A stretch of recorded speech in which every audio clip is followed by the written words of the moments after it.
Ravi de vous retrouver, mesdames et messieurs, sur Gabon 24 dans le cadre de cet entretien dédié à l'œuvre de Désiré Minko, une œuvre intitulée Le Gabon en images et qui présente donc le pays d'Ali Bongo Ondimba dans toute sa diversité. Avec moi, l'auteur de l'œuvre, Désiré Minko. Merci d'avoir accepté notre invitation. C'est moi qui vous remercie pour l'invitation. Alors, on parle du Gabon en images, le fruit d'un dur labeur qui entend être disponible, chers téléspectateurs, d'ici le mois de septembre, mais qui a toutefois déjà été présenté à la presse nationale. Désiré Minko, pourquoi le Gabon en images? Alors d'abord parce que je suis photographe et la photographie est la meilleure forme d'expression que j'ai. Si je voulais raconter le Gabon, je le raconte mieux en images que sur une autre forme de langage. Alors, en parcourant le sommaire de cette œuvre qui contient 11 chapitres, l'on se rend compte qu'en plus des images que l'on découvre, il y a un véritable travail de fond vu la hiérarchisation des thématiques. Avez-vous travaillé avec des experts ou alors c'est uniquement le personnel de votre entreprise qui a pris part au projet? Alors, le personnel de mon entreprise a pris une grande part du travail sur les recherches, y compris moi-même. On a fait appel à M. Vincent Garrigue de Mero Global à Paris, qui s'est occupé de la standardisation des textes, parce qu'à l'international, puisque le livre, on veut le vendre à l'international, il fallait que ça rentre dans certaines normes, et c'est M. Vincent Garrigue qui s'est occupé de la correction, la relecture et mettre forme pour que le livre puisse être vendu dans les librairies internationales.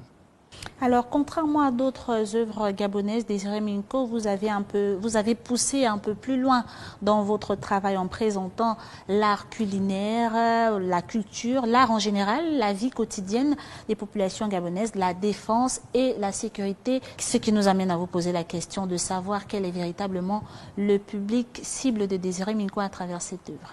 Depuis que je suis photographe, j'ai participé beaucoup à certains livres que d'autres éditeurs ont eu à faire sur le Gabon. En tant que jeune photographe, on m'achetait des photos et puis ces gens faisaient des livres.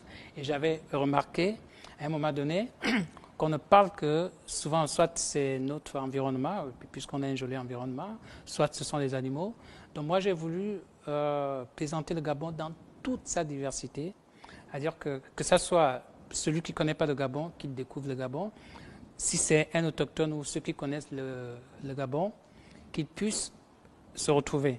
Donc j'ai voulu passer en revue toutes les activités, toute forme d'activité, que ce soit économique, culturelle et même pour nos forces de défense. Parlons du premier grand chapitre réservé aux présidents qui ont accédé à la magistrature suprême du pays. L'on constate effectivement que vous avez honoré, si on peut dire ça comme ça, Feu Rose Francine Rogombe, qui a été présidente du Gabon par intérim, Désiré Minko.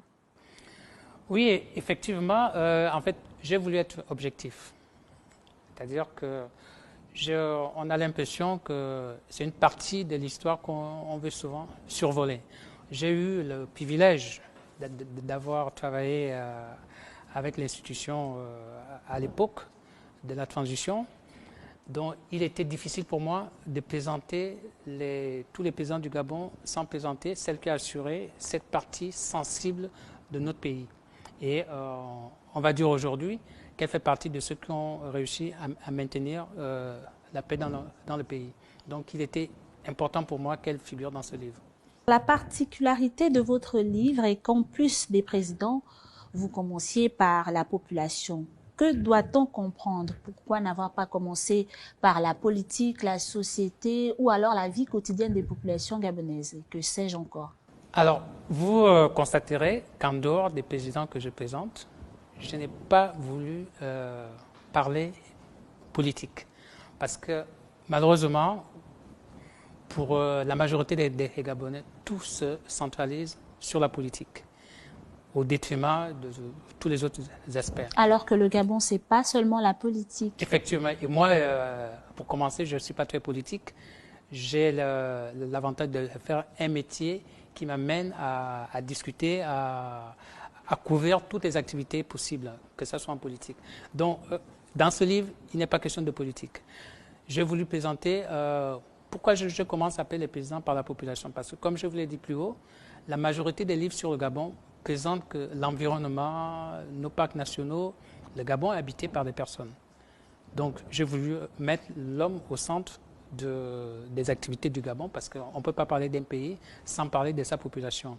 Et je donne certaines informations que moi-même j'ai découvert. Par exemple, je ne savais pas que les premiers habitants du Gabon c'était des Pygmées. C'est en faisant des recherches. Et tout ça, je l'ai mis dans le livre en espérant que ça fera œuvre de pédagogie pour nos jeunes. Désiré Minko, on a fait un constat en parcourant votre œuvre que vous avez repris tout un texte de l'artiste international Annie-Fleur Bachelet-Lise. Que doit-on comprendre? Alors, c'est tout simple.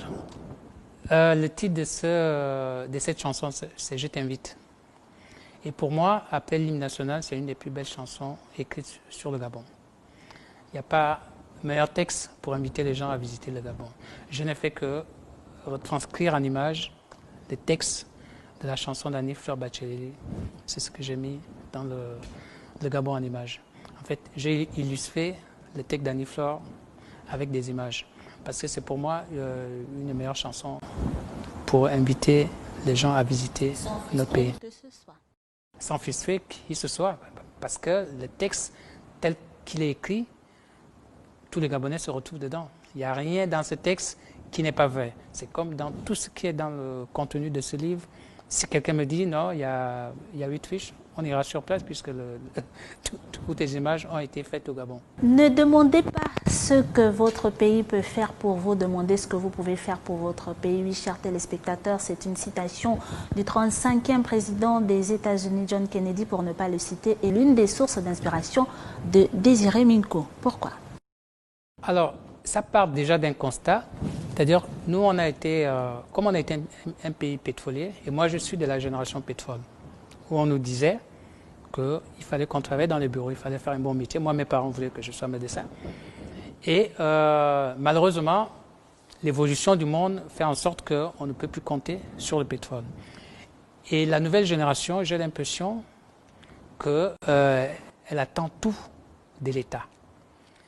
Alors qu'il faut, je ne parle pas seulement des jeunes, aujourd'hui, il faut se dire, on a un pays, qu'est-ce que je peux apporter à mon pays au lieu d'attendre forcément que le pays fasse quelque chose, même si c'est un droit d'attendre que le pays fasse quelque chose pour nous. Mais on ne va pas seulement se croiser les bras, attendre que le pays fasse quelque chose pour nous. Chacun dans son domaine. Si chacun dans son domaine peut apporter juste un tout petit peu, je crois que c'est ce qui amène au développement. Attendre juste que c'est les gens d'en haut qui donnent le top, à partir de ce moment, ça veut dire que les gens n'ont pas de projet pour eux. Parce que je pense que dans la vie, tout ce qu'on fait, on doit d'abord le faire pour soi-même. Et ensuite, se dire, est-ce que l'acte que je vais poser, l'action que je vais mener, est-ce qu'elle apportera? Moi, ce livre, c'est beaucoup de réflexion.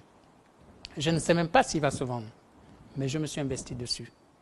Parce que, et je suis aujourd'hui, je peux dire que je peux mourir en paix, tranquille, parce que je sais que j'ai eu à faire marcher ce bébé. J'ai mis tout ce qu'il fallait pour qu'il soit là. Il est là. Qu'il tombe ou que quelqu'un d'autre vienne la peine à marcher, j'ai mes enfants qui peuvent bénéficier de tout ce qui va suivre après, mais l'essentiel est là.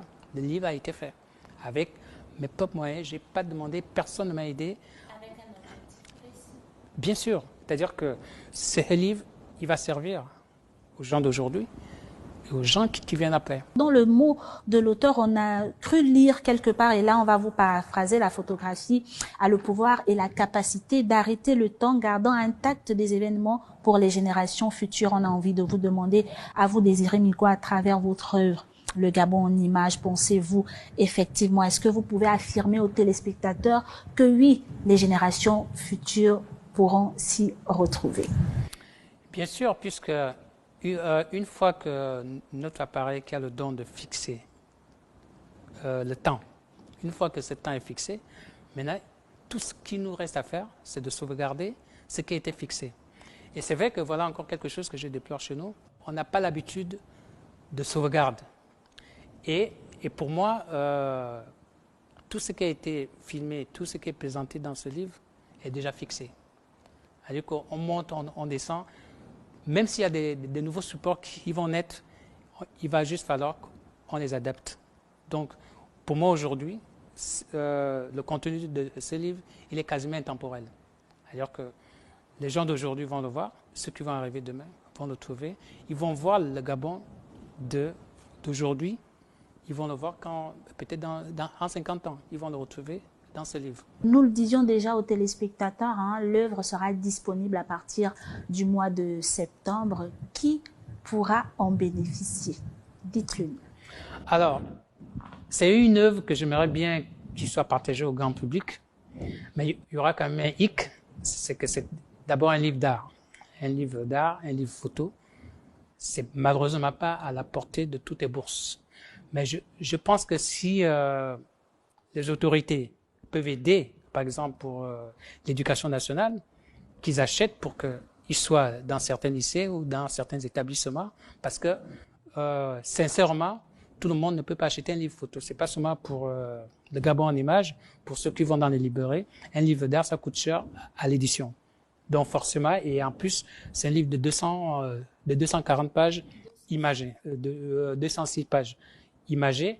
Donc ce sera quand même un coût au-delà du citoyen lambda. Donc, ce qui peut se passer, c'est que si les autorités qui sont intéressées par l'œuvre peuvent le mettre à la disposition de certaines structures, là, ça pourra toucher tout le monde. Désiré Minko, on a envie de vous garder avec nous, mais malheureusement, le temps nous est imparti. Votre mot de la fin? Alors, mon mot de la fin, c'est d'inviter au plus grand nombre qui peuvent se procurer ce livre, de l'avoir. C'est un livre que, normalement, chaque Gabonais devait avoir dans sa bibliothèque.